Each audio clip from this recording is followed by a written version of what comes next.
Imagine, just for a moment, that you are completely untethered. Oh boy, that is a scary thought for most of us today. Right.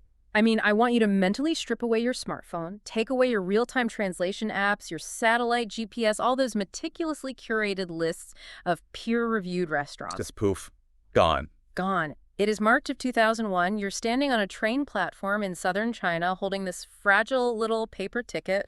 You've got the physical weight of a heavy backpack digging into your shoulders, and you are operating with absolutely zero digital safety net. Honestly, it induces genuine anxiety just picturing it. It really does. Yeah. Which brings us to the core philosophical question we're unpacking today. In our hyper-connected world of 2026, where every single step you take is algorithmically planned, reviewed, and tracked, well, what happens when you completely surrender your illusion of control to the unknown and to the absolute kindness of strangers? It's a huge shift because we've spent the last 2 decades, conditioning ourselves to mitigate risk through technology. We buy certainty. We totally do. But when you forcibly remove that technological scaffolding, you aren't just left with nothing. You're forced to rely on something much older and arguably much more profound. You have to use raw human intuition and really engage with the immediate physical environment around you. And that terrifying but exhilarating space is exactly the territory we're exploring today in our deep dive into the audio series, No Signal. Such a fascinating source material. It really is. We're looking at episode 49 today, which chronicles the real-life 2001 trans-Asian backpacking journey of a Japanese traveler named Marcy. Yeah, and for those of you following a broader narrative, let's just do a quick orientation. Good idea. So Marcy originally started his journey hitchhiking from Hokkaido down to Kyushu in Japan. Right, a massive domestic trip first. Exactly. Then he crossed over to Korea, and he's been moving relentlessly through China. We last left him in Guangzhou, deeply influenced by a veteran traveler named Kaz. Kaz was the one who fundamentally shifted Marcy's perspective on how to occupy space in a foreign land. Yeah, the whole mindset shift. So now, the calendar has turned to March 8th, 2001.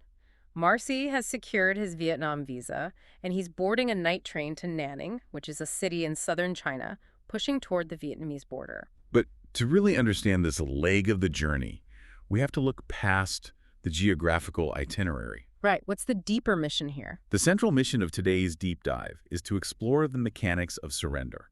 We're analyzing how a person methodically lets go of their ego, how they embrace the extreme vulnerability of relying on strangers, and eventually how they navigate the unregulated sort of liminal spaces between sovereign nations. Okay, let's unpack this, because the moment Marcy boards this night train, the universe seems to throw a very specific test at his newly developed worldview. It's almost comical how fast it happens. It is. He immediately bumps into a fellow Japanese backpacker named Hirata. And the visual contrast here is spectacular. Hirata is from the Saitama area near Tokyo, exactly the same age as Marcy, but he has only been on the road for about a week. Barely out of the gate. Right. And get this, he is lugging around a full-sized acoustic guitar. I mean, just the physical burden of an acoustic guitar on a trans-Asian backpacking trip, it cannot be overstated. It's madness. It is massive, it's fragile, and it's entirely impractical for moving through dense, developing transit hubs. And he isn't even a professional musician. Of course not. The source audio actually compares Hirata to Snufkin. Snufkin? Yeah, that wandering philosophical character from the Moomin series with that vague, romanticized notion of vagabond life. Peak wandering minstrel energy. Exactly, but the psychological friction between them happens instantly because, okay, Marcy has only been traveling since February. Maybe a month. Yeah, a mere month of road experience over Hirata. Yet Marcy immediately adopts this hardened veteran senpai persona. He starts flexing his minimal experience, acting like an absolute road warrior. It's classic. It's like someone who switched to drinking black coffee yesterday suddenly lecturing a tea drinker on the nuances of a dark roast. That is a perfect analogy. But what's fascinating here is, if we pull back and look at the psychology of that reaction, Marcy isn't simply being arrogant. No. No. This is a highly predictable, mechanical stage of ego development and isolation. Travel, especially rush, analog travel acts as a massive accelerator for personal growth. Okay, I see where you're going with this. The cognitive load of constantly decoding unfamiliar environments means a month on the road in 2001 physically feels like a year in standard time. Like time dilation through stress. Exactly that. So when Marcy looks at the completely green guitar-toting Hirata, He isn't just looking at a nuisance, he's looking into a mirror. Oh, wow. Yeah, he is seeing the raw, uncalloused version of himself who stepped off the ferry in Korea just weeks prior. So it's a defense mechanism. Right. By projecting this veteran persona onto Hirata, Marcy is subconsciously establishing the boundaries of his own growth. The ego flares up as a way for Marcy to formally distance himself from his own recent naivete. That reframes the arrogance entirely. He has to play the part outwardly to internalize that the growth actually happened. Yeah. But that fragile veteran ego gets a severe stress test as soon as they step off the train in Nanning. Because this is not a city on the beaten tourist path. Foreigners are an absolute rarity here. Very off the grid. Yeah. And almost immediately on the train, they are approached by a local Chinese man named John, roughly 10 years their senior. And John spontaneously just adopts them. Just takes them right under his wing. Unprompted guardian angel style. He physically guides them to a cheap twin room because typical backpacker dorms simply do not exist in this local infrastructure. Right. Then he takes them out to a local tavern with his friends, and they all proceed to get blackout drunk together. It is the quintessential traveler's tale from that era. But, it requires a very specific mindset to execute. Yeah, and I want to pause and challenge the romance of that scenario for a second, especially for you listening right now. Think about the mechanics of this interaction through our 2026 lens. It's a completely different paradigm now. Totally. Getting blackout drunk in an off-grid city with a guy you met on a train 3 hours ago who led you to an undocumented hotel room. Our modern alarm bells would be absolutely deafening. Oh, without a doubt. We would be quietly running reverse image searches, sharing our live GPS coordinates with 3 different group chats, and scanning the room for exit routes. Honestly, to a modern ear, this sounds like the first 10 minutes of a true crime documentary. It really does. But that reaction is a byproduct of living in a highly vetted, algorithmic society. We assess risk by outsourcing our trust to data. We check reviews, we verify. Right, we don't trust the moment. But if we analyze this through the Eastern cultural lens of 2001, the mechanics of hospitality function very differently. John's motivation was likely a potent mix of genuine, unbridled hospitality and, well, a very human desire for social capital. Social capital. Yeah, bringing 2 rare Japanese backpackers into his local tavern in Nanning was an event. He wanted to demonstrate his generosity and share this anomaly with his community. Ah, so it's a completely different economy of value. It isn't transactional in a financial sense. It's about the pure currency of the experience. And that is the crux of it. The profound beauty of this encounter is its absolute purity. John asked for 0 compensation. Not money, not favors, not even a forwarding address to stay in touch. Just giving for the sake of giving. Exactly. To actually receive this kind of raw human connection, Marcy had to practice complete surrender. He had to forcibly turn off that self-preservation instinct, that paranoia that modern society drills into us, and trust the environment. So surrender isn't passive here. No, surrender in this context is an active verb. It is the conscious decision to let down your guard because keeping it up would literally lock you out of the experience. It's a massive psychological gamble, but the payoff is this deeply authentic, indelible memory. And the universe rewards that gamble. Because the next morning at 8 a.m., John, after drinking them under the table, actually shows up at the train station just to see them off. Unbelievable hospitality. He physically ensures they board their 4-hour train to Pingshan, which is the border town pressing right up against Vietnam. He honors the role of the benevolent host to the absolute end of their shared timeline. He really does. Now, right before they board that train, Marcy notes a microscopic detail in the audio that I found incredibly revealing. Oh, at the station? Yeah. They grab breakfast at a station food stall. They order xiaolongbo soup dumplings and plain congee, which is a simple rice porridge. Marcy specifically emphasizes how comforting the congee is because it arrives completely unseasoned. That's interesting. Right. In a world where absolutely every sensory input is unfamiliar, loud, and entirely out of his control, having the tiny bit of agency to add his own soy sauce and salt is a massive psychological anchor. It's a brilliant illustration of cognitive load management. Cognitive load, right. Think about it.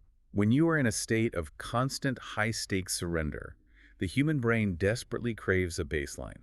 It needs a closed loop where it dictates the outcome. So the salt and soy sauce. Seasoning your own food becomes a grounding ritual. Yeah. It is a moment of regaining absolute sovereignty over your immediate environment before throwing yourself back into the chaos. That need for an anchor makes perfect sense because the chaos ramps up immediately on the train to Pingshan.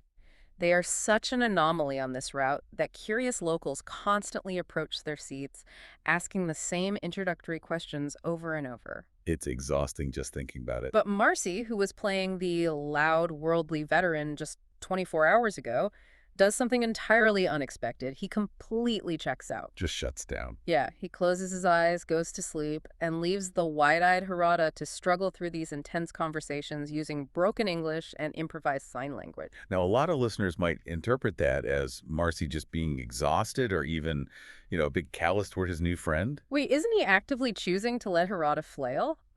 I couldn't help but laugh when I heard it, but it felt almost like an intentional rite of passage. It absolutely is. If we connect this to the bigger picture, this is the precise moment Marcy sheds that defensive ego we discussed earlier. Oh, the senpai act is gone. Right. Think of it like a scuba instructor finally letting go of a student's air tank in deep water. Okay, I like that. The instructor knows the student won't drown, but the student has to feel the sheer weight of the water to understand buoyancy. By going to sleep, Marcy is demonstrating profound internal security. He doesn't need to perform anymore. Exactly.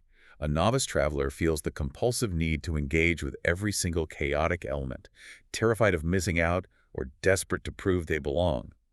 Marcy realizes he no longer needs to perform the identity of the traveler. He lets Harada have the beginner's mind experience, recognizing that the struggle is the only mechanism for true learning.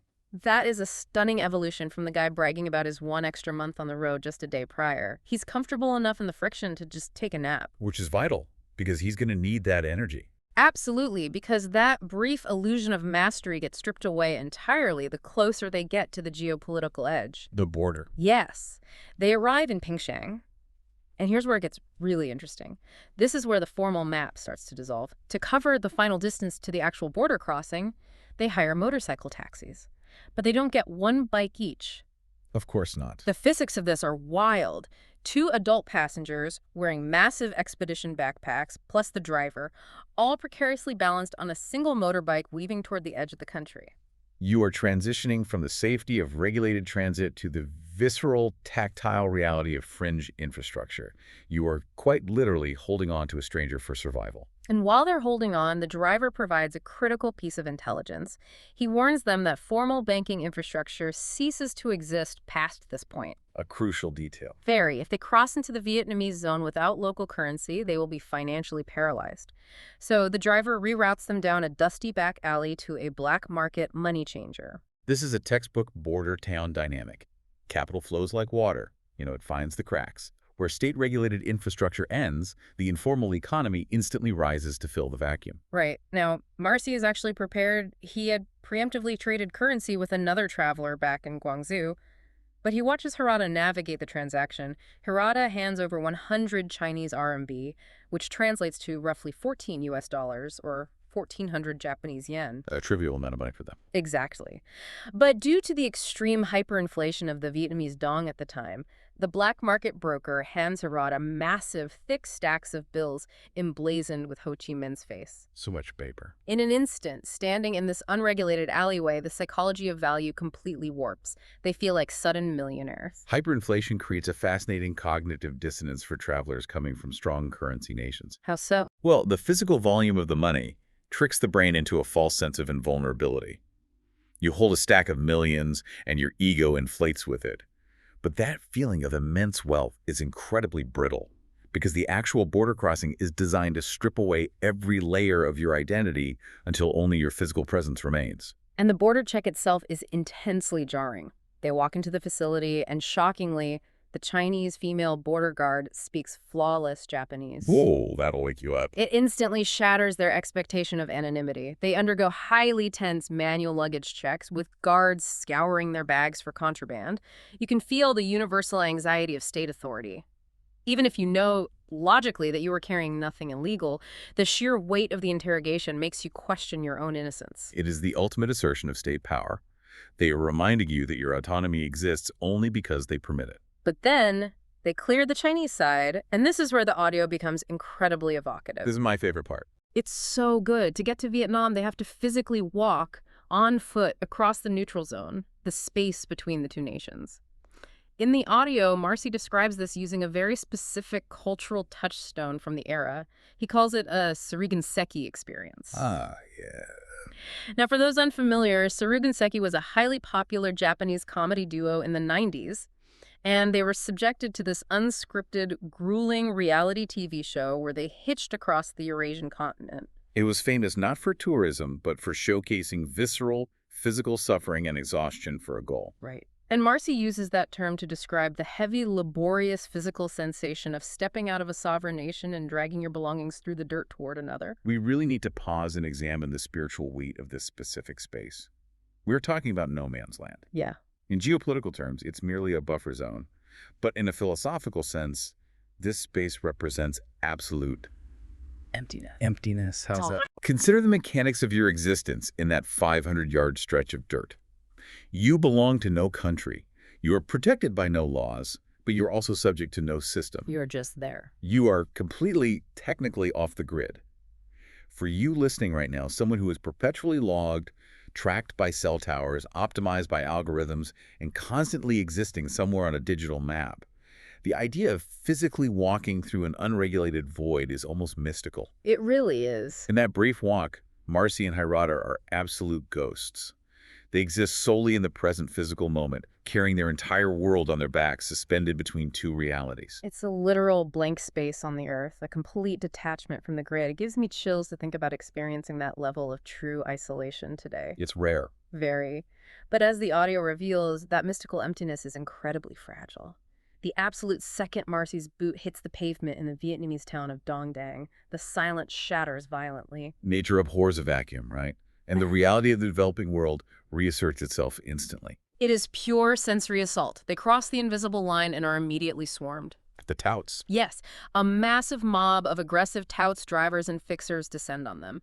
They are screaming offers, physically grabbing at their backpacks, shouting things like, $50 to Hanoi, ride with me. That is a lot to process. It goes from total spiritual silence to overwhelming chaos in a single step. Marcy is drowning.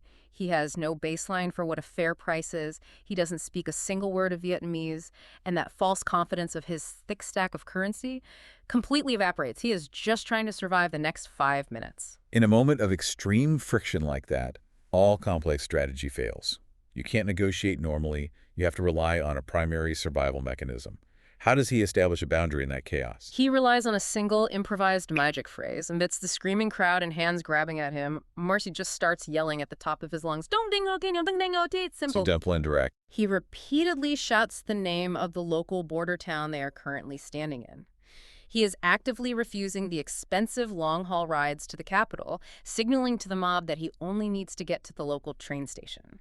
That's incredibly resourceful. And remarkably, it works. The localized focus cuts through the noise. He manages to secure a ride just down the road to the local station. They pull up, their hearts are pounding out of their chests, the dust is settling.